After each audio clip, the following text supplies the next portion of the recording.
चलू चलू चलू सखी को बार घर है पावन पूजब सखी पिया जी के संग है पावन पूजब सखी पिया जी के संग है आसन सिंहासन सखी को बरा ओछब है आसन सिंहासन सखी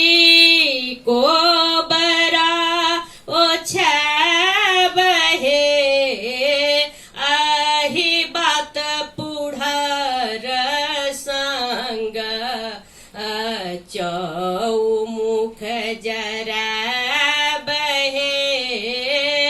आही बात पुढ़र संग चौमुख जराब है चलू चलू चलू सखी को बर आपन है पावन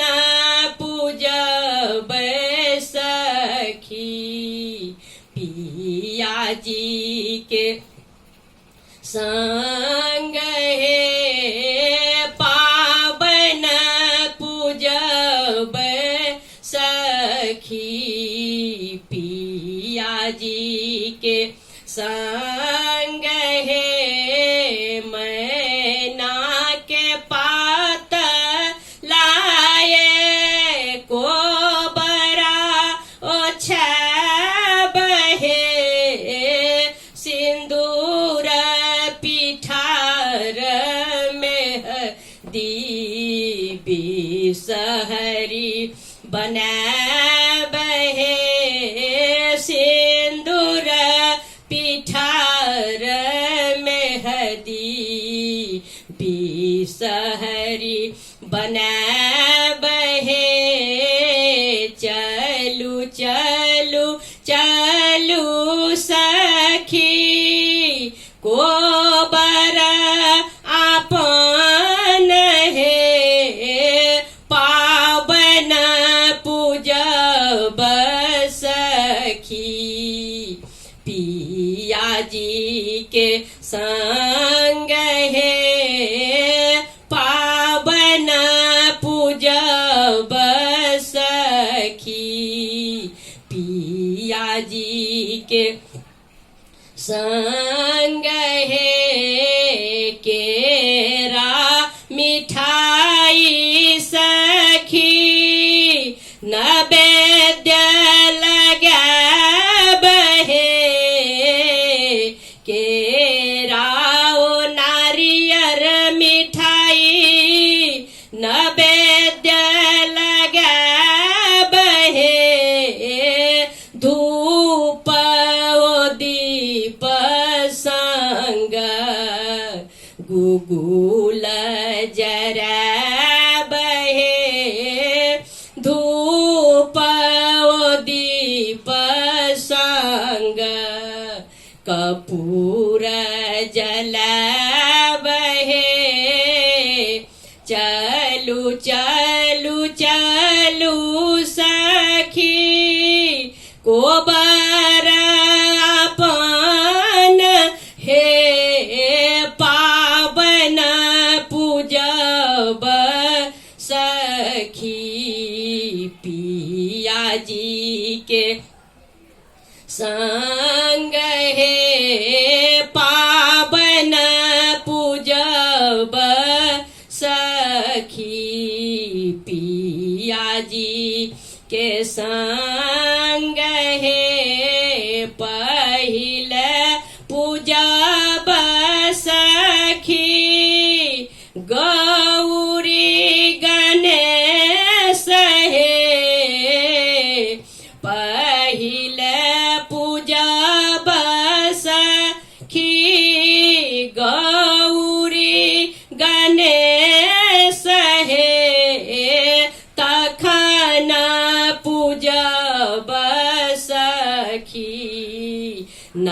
नाग बीस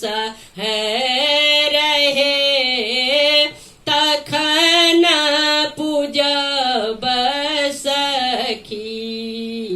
नाग बीस है रहे तखन जे पूजब सखी शिव महेश हे तखन जे पूजब सखी शिव महेश हे जाहि जूहि छीटब सखी कोबर आपन हे जाहि जूहि छीटब सखी कोबर आपन हे शुभ शुभ के सखी टेमी दिया बहे शुभ शुभ के सखी टेमी दिया बहे सब मिलिया शिष देव बढ़त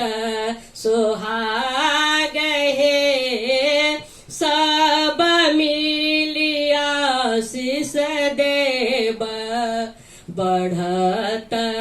सोहाग हे चलू चलू चलू सखी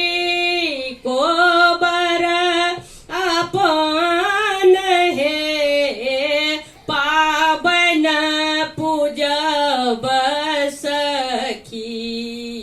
पिया जी के संग हे पावन पूजब सखी